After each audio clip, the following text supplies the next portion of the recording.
The Kalari fleet drifted through the cold darkness of space, battered and tired. Their ships were small, fragile, and poorly armed. Most had hulls scratched and dented from previous skirmishes. For centuries, the Kalari had lived quietly on their homeworld, a small mineral-rich planet at the edge of galactic trade routes. But when larger civilizations discovered their resources, the Kalari were forced to flee. The galaxy had judged them weak, strange, and unworthy of protection. Every attempt to seek help had ended in rejection, insult, or attack. Their leaders, the Council of Elders, gathered on the largest surviving ship, the Auralis. Elder Varen, tall and frail with silver eyes, stared at the holographic map of nearby systems. "We cannot stay here," he said. His voice shook, but it carried authority. "Our pursuers are close. If we slow down, they will destroy every vessel in this convoy." One of the younger Kalari, Terrell, clenched his claws nervously. "Our engines are failing. We cannot outrun them much longer." Varen's gaze hardened. "Then we must hope someone in this galaxy still has the courage to see beyond appearances. Hope is all we have left." Outside, the stars streaked past as the fleet struggled to maintain speed. The pursuing warships of the Cyrex Dominion, one of the galaxy's dominant powers, drew closer. They had attacked without warning, seeing the Kalari not as refugees but as prey. Their weapons had already destroyed 3 ships, leaving burning debris drifting in the void. Terrell's eyes filled with fear. "We cannot last long. If the Dominion catches us..." His voice faltered. Varen placed a hand on his shoulder. "We survive. We must. Do not lose faith." Meanwhile, in another part of the galaxy, aboard the USS Horizon, a human deep space exploration vessel, the crew monitored incoming signals. Lieutenant Kara Singh, communications officer, squinted at her console. "Captain," she said, "I'm picking up an unusual distress call. The signal is fragmented and the code, it's not from any known species." Captain Elias Rowe, a veteran of human exploration missions, leaned over her shoulder. "Can you trace it?" Kara shook her head. "Not precisely. It's bouncing between subspace frequencies. Whoever sent it is moving fast. Whoever they are, they're in trouble." Rowe frowned. He had seen distress calls before, but something about this one felt different. There was a note of desperation he couldn't ignore. "Plot an intercept course. I want to find them." The bridge fell silent as the crew adjusted the ship's trajectory. Outside, the stars blurred as the USS Horizon accelerated toward the unknown source. No one spoke, but tension filled the air. Back in the Kalari fleet, a young pilot named Rena maneuvered her small escort ship, dodging debris from destroyed vessels. Her wings, flexible and strong, twitched nervously as she monitored incoming Cyrex warships. "We can't fight them head-on," she said over the comm.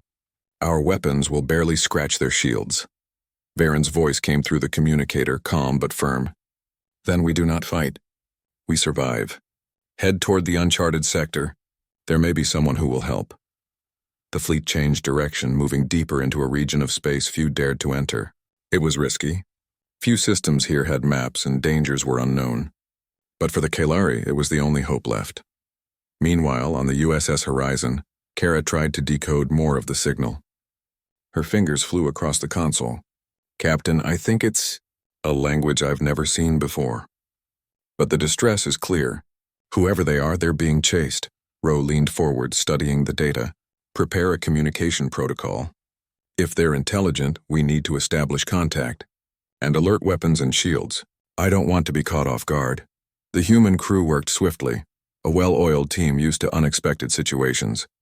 But none of them could guess the shape, size, or intentions of the beings they were about to encounter. In the Kalari fleet, the first Cyrex warship appeared on the sensors. It was massive, black as a void storm, bristling with weapons. Rena's heart raced. "They're here," she whispered. Varen spoke calmly over the fleet comms. "All ships, stay together. Move as one. Do not fire unless absolutely necessary. Our goal is survival." The Cyrex warship fired, energy beams slicing through space.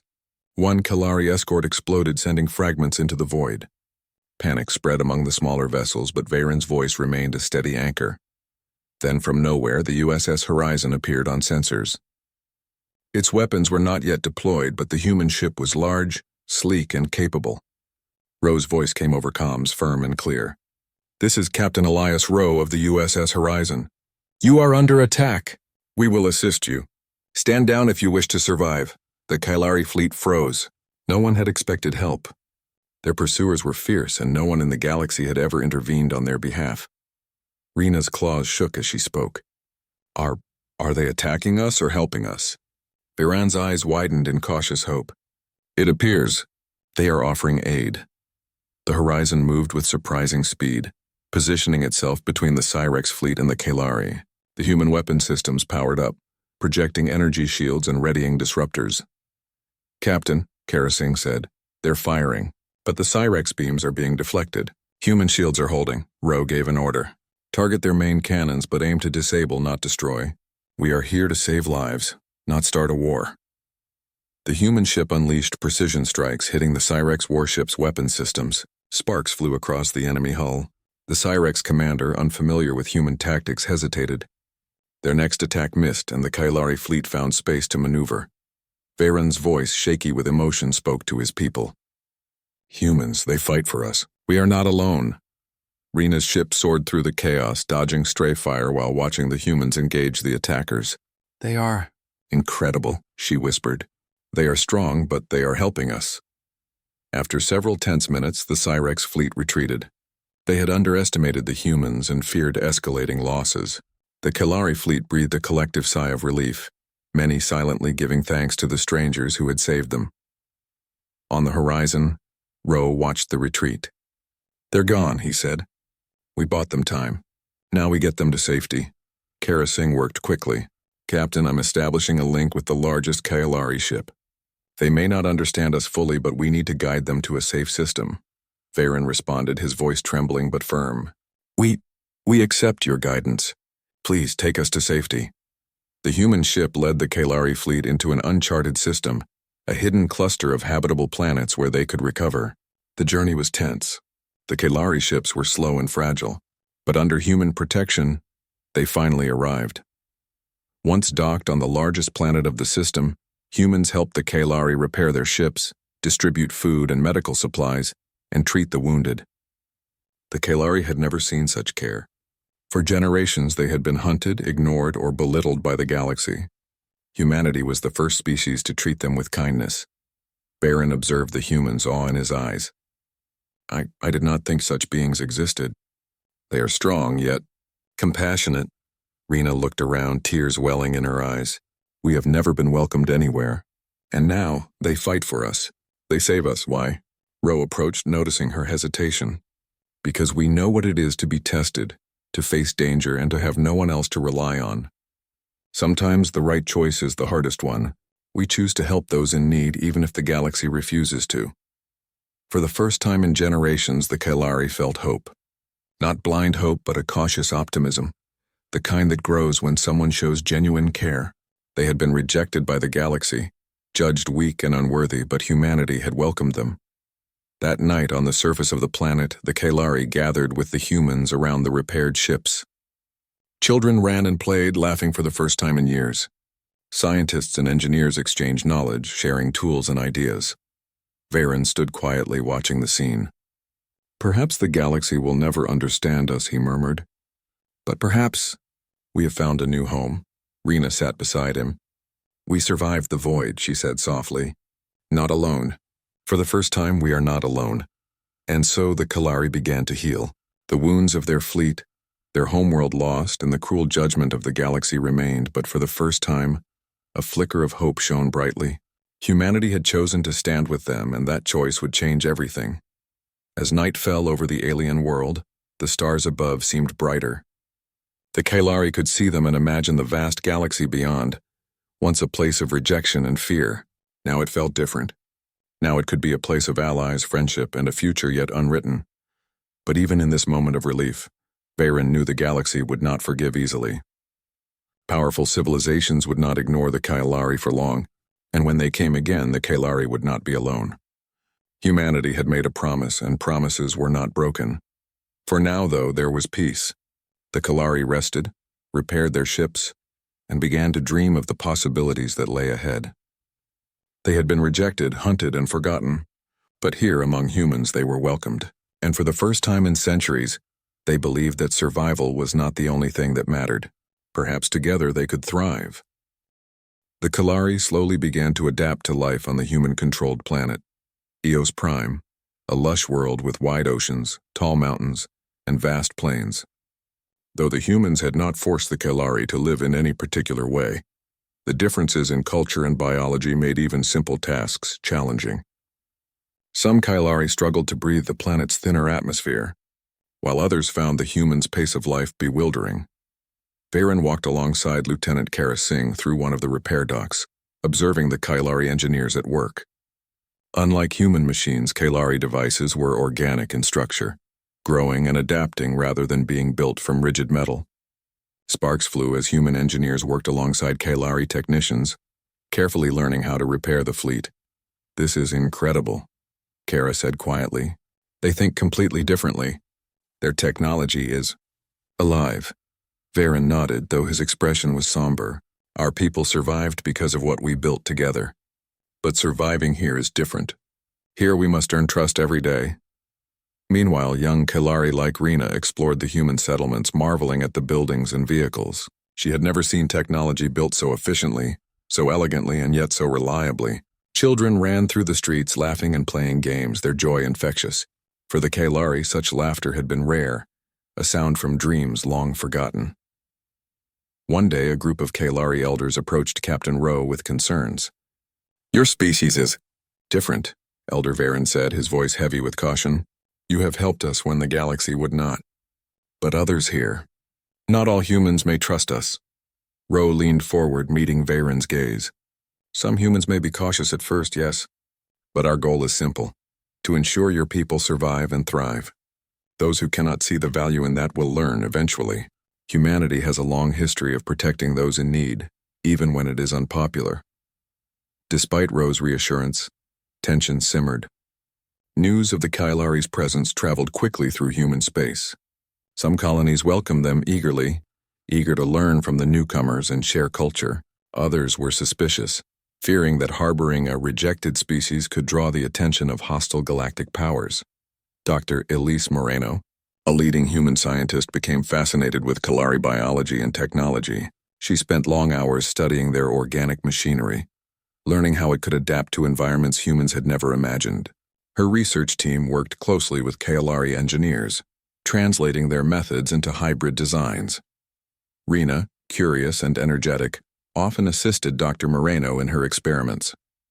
"Your machines, they grow?" she asked, watching a Kalari repair drone stretch and reshape itself to fit a complex assembly. Dr. Moreno smiled. "Yes, they respond to their surroundings. They're intelligent in a way we are only beginning to understand." Rena's eyes widened. This is how we survive. This is how our people continue." Yet not all humans were welcoming. Some politicians and military leaders saw the Kalari as liabilities. Senator Corwin, a vocal critic of harboring aliens, addressed a human council meeting. "We cannot risk our colonies on the mercy of beings who have been rejected by the galaxy. They are weak, untested, and their presence will make us targets." Rowe, present in the council chamber, replied calmly but firmly, "The Kalari are not weak. They are survivors. They are valuable allies. And as for making us targets, you underestimate humanity. We will not abandon those in need, even if it challenges the expectations of the galaxy." The debate raged on, but for the Kalari, the outcome mattered less than the experience itself. For the first time, they were not running. They were not hiding. They were learning, growing, and forming bonds with a species that had chosen to stand with them. Rena spent her evenings exploring the planet's forests, often accompanied by human children. She taught them games from Kalari culture, and in return they taught her simple human tricks. Through these exchanges, the Kalari began to feel a sense of belonging that had been absent for centuries. One evening, as the sun dipped below the horizon, Veyron and Rena stood atop a hill overlooking the settlement. "Do you think the galaxy will forgive us?" Rena asked quietly. Veyron shook his head. "Forgiveness is not the issue. The galaxy will act as it always has. But we have choices. We can survive, we can learn, and we can grow stronger. And now, we are not alone." The peace was not to last. The Galactic Council, the assembly of powerful civilizations that had previously dismissed the Kalari, had learned of humanity's intervention. Their ambassadors arrived at the edge of human space, accompanied by fleets that dwarfed anything humanity had previously encountered. Human sensors picked up the approaching ships. Karasing's voice trembled slightly as she spoke. Captain, multiple fleets are converging. They've learned we harbor the Kaelari. Ro's expression hardened. Prepare the defenses and open a communication channel. We must show them that we are prepared, but we are not here to start a war unless necessary. Varen, watching from a Kaelari observation deck, felt a mix of fear and pride. They come, but we have allies. They fight with us, not against us.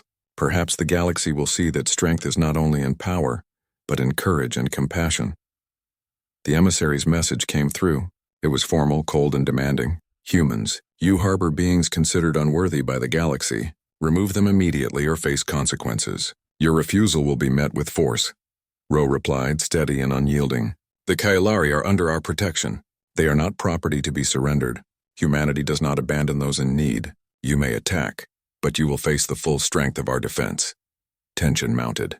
The Kaelari looked to the humans, unsure if this would be the end or a beginning. For centuries, they had been alone, hunted, and dismissed. Now they had allies who refused to let them be destroyed. Preparations for defense began. Human engineers upgraded Kaelari ships, integrating human shields and weapon systems. Kaelari engineers adapted human designs to their own technology, creating hybrid ships that could match in agility and surprise even larger enemy fleets. Rena trained alongside human pilots, learning how to navigate with new systems while maintaining the instincts that had kept her people alive for generations. They think we are weak, she said to Dr. Moreno one day. But we are not, we just survive differently. Dr. Moreno nodded. And now we are stronger together. That is something the galaxy has never seen before. As the Kaelari learned to trust humans, they also shared their knowledge. They explained tactics they had used to evade pursuers, teaching humans to think in ways no other species had considered. It was a true exchange of ideas, each side learning from the other, growing stronger through cooperation. But even as bonds formed, whispers of doubt remained. Some Kaelari feared that humans might one day betray them, that the galaxy's power would be too great to resist. Others worried that humans' sense of justice might bring war upon their heads. Yet for every fear there was a spark of hope. For the first time they were not running. They were preparing for a future where they might survive, and even thrive. One night Rena and Varen sat under the twin moons of Eos Prime. Do you think we can truly belong here? Rena asked. Varen looked at her, his eyes reflecting the starlight. Belonging is not given, it is earned. And I believe we have begun to earn it. The humans have welcomed us when no one else would. That alone changes everything. The next day, scouts reported that smaller ships from the Galactic Council were testing the defenses at the edge of human space. These were reconnaissance missions, probing humanity's strength, but they were enough to remind everyone that peace was fragile. Captain Ro gathered the humans and Kaelari leaders. We are not here to provoke war, but we will defend those under our care. The galaxy may not understand our choices, but they will learn that we do not abandon the helpless. Together we are stronger than they expect. Varen stood beside Ro, pride and gratitude shining in his eyes. Your people have given us hope. We will not forget it. We fight with you, not just because we must, but because we finally have allies we can trust. Rena trained tirelessly, preparing for any eventuality. She knew that if war came, she and her people could no longer rely solely on evasion. They would need courage, strategy, and the trust they had begun to build with humanity. The days passed, blending work, learning, and quiet moments of reflection. Kaelari children played among human ones, laughter echoing through the settlement. Engineers collaborated on hybrid technology. Scientists shared knowledge and bonds of friendship grew. And yet beneath it all the looming threat of the Galactic Council remained. Powerful, organized, and unyielding, they did not forgive easily. But humanity's choice had made one truth clear. Outcasts, survivors, and those rejected by the galaxy could find strength, guidance, and hope when welcomed by the right allies. The Kaelari were no longer alone. They were beginning to understand what it meant to be part of something greater. Humanity had shown them that kindness could be powerful, that compassion could inspire courage, and that even those rejected by the galaxy could find a home, if someone had the courage to offer it. As Rena gazed at the horizon, watching human engineers repair ships and Kaelari children run in the fields, she whispered, "For the first time, I believe we belong. Varen beside her nodded. And we will ensure that belonging is never taken from us again. The calm on Eos Prime was deceptive. Though humans and Kailari had begun to settle into daily life, the shadow of the Galactic Council loomed large. Scouts reported increased activity at the edges of human-controlled space. Warships moving in formation. Communication signals encrypted with warnings and veiled threats. Captain Elias Rowe stood on the bridge of the USS Horizon, watching the stars. They're testing us, he said quietly. They want to see how far they can push. Lieutenant Kara Singh frowned. Captain, they've sent messages. Demands again.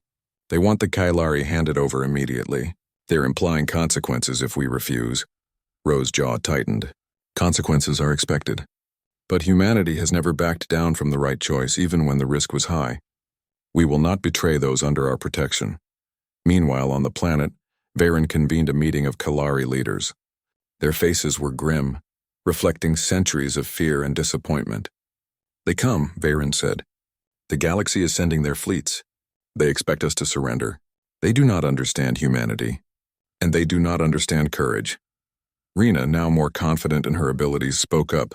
We survived because we adapted, because we fought when we had no choice. Now we are not alone. Humans have chosen to stand with us. We can face them together.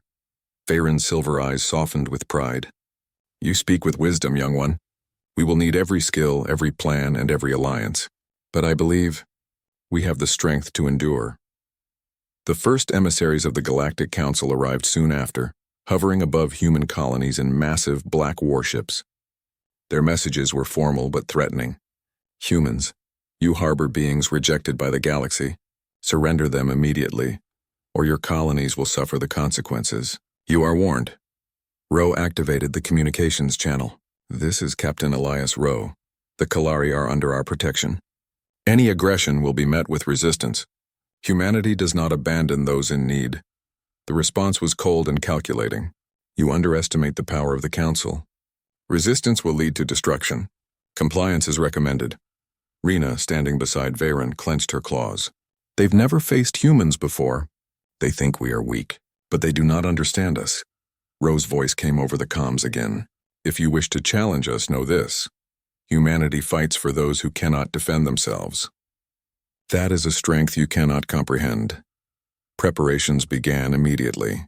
Human engineers and Kailari technicians worked side by side, fortifying settlements, upgrading ships, and building defensive systems. The Kailari shared their knowledge of stealth and ambush tactics, while humans contributed precision targeting, shields, and fleet coordination. The result was a hybrid defense force, small but clever, capable of outmaneuvering larger fleets through strategy rather than sheer numbers. Rena trained daily with human pilots, mastering their controls while applying her instincts from centuries of survival. They think numbers win battles, she said to Dr. Moreno during a break. But strategy, speed, and knowledge, that wins wars. And we have all three. Dr. Moreno smiled. Exactly. You've taught us things we never imagined. Together we are stronger than anyone expects. The Galactic Council, observing from afar, underestimated the humans. They assumed the Kalari were weak and humanity would hesitate to engage in full conflict. They did not realize that humanity's strength was more than weapons and shields. It was courage, ingenuity, and the willingness to fight for what was right. Scout ships reported the Council's fleet approaching. Rowe ordered a strategic withdrawal of Kalari ships into asteroid fields and nebulae, using the environment to conceal movements. Human ships coordinated attacks to disable the enemy's advanced targeting systems. Rena led a squadron of Kalari fighters, darting in and out of enemy fire, striking weak points in the larger ships. They think we are insignificant, she shouted over comms. Let's show them what they're wrong about. Varen watched the battle unfold from the command deck. Their bravery, it is unlike anything we have seen. They fight not because they must, but because they choose to protect. That is true strength. Skirmishes continued across multiple sectors. The humans and Kalari combined their knowledge of terrain, ambush tactics, and hybrid technology to create unpredictable attacks. The Council's fleets, though larger, struggled to anticipate these strategies. For the first time, the Kalari began to feel that victory was possible. On the ground, human and Kalari engineers worked to build rapid deployment systems, allowing ships to move between planets in hours rather than days. The Kalari shared ways to camouflage their bases and hide essential supplies, while humans integrated advanced sensors and defensive turrets. Rena practiced maneuvers daily, often pushing herself to the limit. She remembered the countless times her people had fled, powerless against larger fleets. Now she was learning to fight with allies who respected her skills and relied on her instincts. One evening, after a long day of training and preparation, Rena and Varen walked through the settlement, observing Kalari children playing with human children, laughing and learning from one another. "Do you think the galaxy will ever accept us?" Rena asked quietly. Varen shook his head, his eyes reflecting both sorrow and hope. "Acceptance is not required. Survival is enough. And with humans beside us, perhaps one day they will learn to respect what they once dismissed." The first direct confrontation with the Council's forces came unexpectedly. A fleet appeared near the edge of human space, moving with the intent to intimidate. They fired warning shots, targeting uninhabited satellites and remote outposts. The humans and Kalari responded with restraint, disabling weapons and targeting systems without causing unnecessary destruction. Rose spoke to his crew over the intercom. "They want to test our resolve. Show them that we are ready. We defend, but we do not provoke. Let them see that compassion can be as strong as any weapon." The Kalari, watching from their ships, marveled at humanity's approach. "They fight with principle," Varen said. "Not hatred, not anger, but conviction. That is a lesson we have long forgotten." As weeks passed, the Council intensified their pressure, sending emissaries to negotiate while fleets continued their maneuvers. They expected fear, hesitation, or betrayal. What they found instead was unity. Humans and Kalari trained together, developed strategies together, and built a bond that no threat could break. Rena grew in confidence and leadership, often leading squads of Kalari and human pilots in coordinated drills. "We are not prey," she said one day during training. "We are survivors and we fight for each other. Let them see what that means." The Galactic Council underestimated the power of unity and courage. Their emissaries attempted diplomacy, but every warning was met with steady defiance. Humanity did not seek war, but they would not yield. The Kalari were not property, not tools. And not insignificant, they were allies, friends, and survivors of a harsh galaxy. The tension reached a breaking point when a Council warship attempted to blockade a key human colony, cutting off supplies and threatening civilians. Ro gave the order to counter, using hybrid tactics that combined human precision with Kalari stealth. The blockade was broken with minimal casualties, sending a clear message: humanity would defend those under their care. Varen watched the aftermath of the battle. "They underestimated us," he said softly. "They do not understand the strength that comes from protecting what is precious, from standing together when the odds are against you." Rena, looking at the battle reports, smiled faintly. "They have never seen what determination looks like. Not like this." The Council, realizing that intimidation would not work, began to reconsider their approach. They had assumed the Kalari were weak and humanity would fear retaliation. Instead, they faced a force willing to risk everything for justice and survival. Even as the Council regrouped, humanity continued to strengthen its position. Advanced sensors were placed in strategic locations. Kalari engineers taught humans organic repair techniques, and joint training exercises built trust and coordination. The Kalari began to feel not only safety but empowerment. Rena stood on the command deck of a repaired Kalari ship, watching the stars. "We are not the same as before," she said. "We were outcasts, hunted and rejected. But now we are not alone, and we will not be broken again." Varen nodded, placing a hand on her shoulder. "This is only the beginning. We have learned that survival is not the only measure of strength. Courage, trust, and unity, these are what truly make us formidable." The first direct attack from the Council had failed. The humans and Kalari had survived, defended civilians, and proven that outcasts could become allies of great value. But they knew this was only the beginning. The galaxy was vast, and powerful forces would not forgive easily. As night fell over Eos Prime, the Kalari gathered with human allies around the repaired ships. Children played together, laughing freely. Scientists exchanged knowledge. Leaders planned strategies. And above all, a sense of hope grew stronger, brighter than it had in centuries. For the Kalari, the galaxy had once been a place of fear, rejection, and despair. Now they saw a future where courage and compassion could stand against prejudice and power.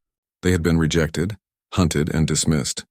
But humanity had chosen differently, and that choice would define the future.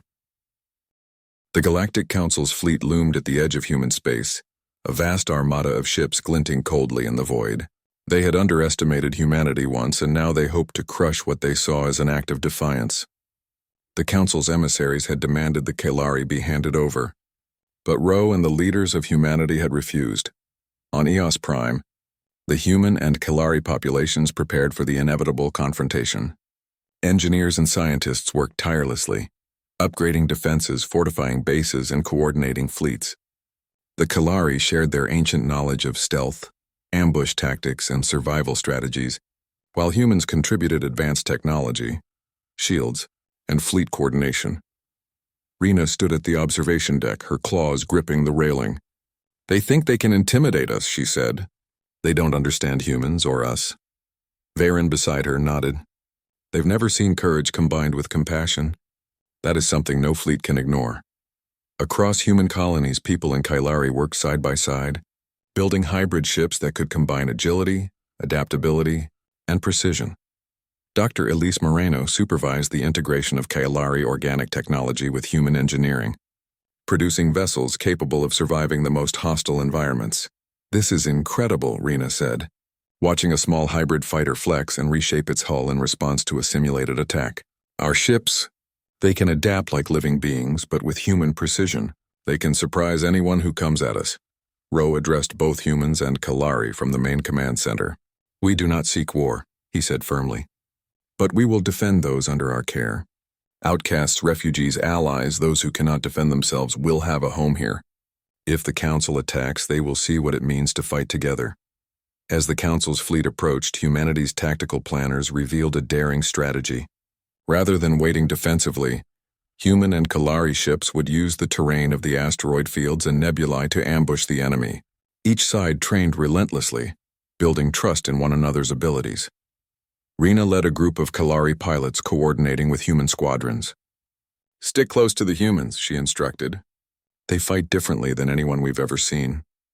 Their instincts, their tactics, they are unpredictable. That is our advantage." The first engagement began at the outskirts of human space.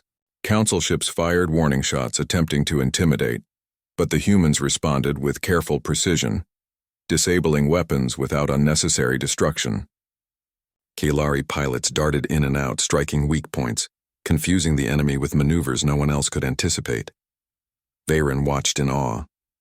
They are not fighting for conquest or revenge. They fight for what is right. That is the difference. The Council's forces regrouped and pressed the attack, but humanity and Kalari had prepared a series of traps and countermeasures. Human engineers had planted energy nets and automated defenses along likely attack paths, while Kalari used adaptive cloaking to hide ships in unexpected places.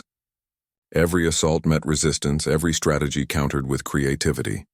Rena's squadron executed a daring strike, weaving through enemy lines and hitting communication nodes, disrupting the Council fleet's coordination. "They are not expecting this," she shouted. "Keep moving. Keep striking." Ro's voice came over the comms. "Hold formation, follow the plan. Use the terrain. Protect civilians at all costs. Humanity fights for everyone, not just ourselves." The Council fleet, realizing the humans and Kalari were no ordinary allies, hesitated. Their numbers were vast, but their tactics were rigid. They could not anticipate the combination of human ingenuity and Kalari adaptability. On the ground, civilian populations worked alongside military personnel, building evacuation plans, supply depots, and emergency shelters. Kalari engineers showed humans how to hide key infrastructure in plain sight using organic camouflage. Together, they created a web of defenses that made direct assaults nearly impossible. As the battle escalated, Ro noticed that Council warships were starting to falter. Their attacks, once precise and terrifying, were now slow and disorganized. Humans and Kalari had turned the environment itself into a weapon. Rena led a final strike against the Council's flagship. Using a combination of stealth, agility, and precision, her squadron breached the outer defenses. They disabled the ship's main weapons and disrupted its command systems. For the first time, the Council's fleet wavered. Varen watched, heart pounding. They underestimated us, he murmured. They never imagined outcasts and humans could stand together. The council fleet, now cautious, began retreating. They had expected an easy victory, but humanity and Kalari had proven that unity and courage could defeat raw power. Messages of surrender and negotiation followed quickly, as the council realized they could not risk further losses. Rowe addressed both fleets over comms. This conflict could have escalated, but we chose protection over aggression. We fight to defend, not to dominate. Let this be a lesson. Strength is not only measured by fleets and weapons, but by courage, compassion, and the willingness to stand together. The Kalari erupted in quiet celebration. For the first time in centuries, they had faced the galaxy's judgment not as victims, but as survivors, allies, and equals. Rena's eyes shone with pride. "We have done it," she whispered. "Not alone. Together." Varen stood beside her, feeling a deep sense of relief and hope. This is only the beginning.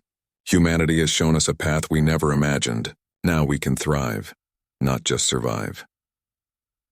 In the following weeks, Kalari settlements were officially established on human worlds. Children played freely with human children, learning each other's languages, games, and traditions. Scientists and engineers exchanged knowledge, creating new technologies that combined the best of both species. Elder Varen gave a speech to both Kalari and humans. "We were once rejected, hunted, and dismissed. The galaxy turned away, seeing weakness and strangeness. But here we were welcomed. Here we were valued. Together we have shown that even the smallest, weakest, or rejected can rise when they find allies who believe in them." Rena, now a skilled pilot and respected leader, addressed a group of Kalari children. "You are not weak. You are not alone. The galaxy may judge you, but you will always have a home where courage, kindness, and loyalty are honored." Human leaders, scientists, and citizens watched with admiration. They had learned as much from the Kalari as the Kalari had learned from them. The story of unity, bravery, and compassion spread across human colonies, inspiring others to welcome and protect those in need. The Galactic Council, still distant but watching closely, had been forced to acknowledge humanity's power and principle. The humans had proven that protecting outcasts was not weakness, it was strength. Their reputation grew, and slowly the galaxy began to reconsider its prejudices. Rena walked through the settlement one evening, observing Kalari engineers repairing ships alongside humans, children playing together, and elders discussing plans for the future. "We have a home now," she whispered. "A real home." Varen joined her, placing a comforting hand on her shoulder. "Yes, and it is built not just on survival, but on courage, trust, and unity. Humanity has shown us that even the rejected can find a place in the galaxy, and together, we will ensure that no one ever forgets this lesson." The Kalari had been judged, dismissed, and hunted for generations. They had been outcasts in a galaxy that saw only weakness. But humanity had changed everything. Through compassion, courage, and cleverness, humans had shown that allies could rise from rejection, that strength was not only in fleets and weapons, and that the galaxy's rules were not absolute. On Eos Prime, as the twin suns set, humans and Kalari stood side by side, gazing at the stars. The Kalari no longer feared the galaxy's judgment. They had found a home, allies who respected and valued them, and a future filled with possibilities. Rena turned to Varen. "Do you think the galaxy will ever understand us?" she asked. Varen shook his head, smiling softly. "Perhaps not. But it does not matter. We understand ourselves, and we have found allies who understand us. That is enough. That is everything." In the months that followed, Kalari settlements expanded across human worlds. Humans and Kalari collaborated in science, art, and exploration. Stories of bravery, survival, and cooperation spread across the galaxy, showing that even those once rejected could rise, thrive, and inspire. Rena and Varen stood together one final time on a hill overlooking the settlement, watching the children run and play. "We were alone for so long," Rena said quietly. "But now, we are not. We have allies, friends, and a future." Varen nodded. "Yes, and we will protect it, nurture it, and grow stronger together. The galaxy may have rejected us, but we have found our place. And that place is among those who choose courage, compassion, and unity." The Kalari had survived centuries of hardship. They had been hunted, dismissed, and rejected. But through humanity's guidance and protection, they had discovered something more valuable than survival: a home, a family, and the knowledge that even the rejected could rise to greatness. Above Eos Prime, the stars twinkled brightly, reflecting the hope and courage of two species united. The galaxy would take notice eventually, but for now, humans and Kaelari celebrated life, freedom, and the bonds that had saved them both. Rena smiled, watching the horizon.